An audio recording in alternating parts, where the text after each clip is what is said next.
Peristiwa nahas terjadi di Jalan Raya Singaraja Gilimanuk, tepatnya di KM 60 pada Rabu tanggal 25 September pukul 20.30 WITA saat umat Hindu merayakan Hari Raya Galungan. Kecelakaan maut yang melibatkan dua sepeda motor ini menewaskan seorang pemuda di tempat kejadian.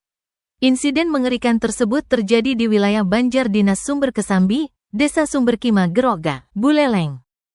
Kecelakaan ini melibatkan motor Honda Scoopy yang dikendarai oleh Kadek Reza Dwi Mustika, warga desa Pejarakan dan motor Yamaha NMAX yang dikendarai oleh Gede Kiko Sudiarjana, warga desa Pemuteran. Berdasarkan keterangan pihak kepolisian, peristiwa ini bermula ketika Reza yang membonceng Made Rangga Aditya melaju dari arah Gilimanuk menuju Singaraja.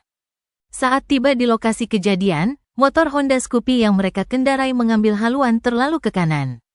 Pada saat yang bersamaan, Kiko yang datang dari arah berlawanan dengan Yamaha NMAX tidak bisa menghindar hingga menabrak samping kiri motor Scoopy tersebut. Benturan antara kedua motor itu sangat keras.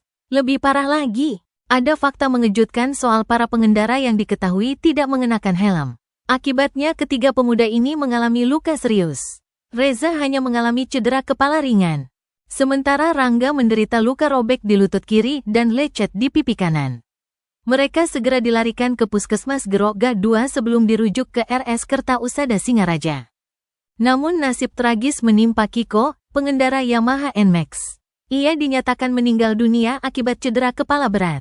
Kecelakaan di tengah perayaan Galungan ini sontak menggegerkan warga sekitar. Hingga kini pihak kepolisian masih melakukan penyelidikan lebih lanjut untuk memastikan penyebab pasti kecelakaan.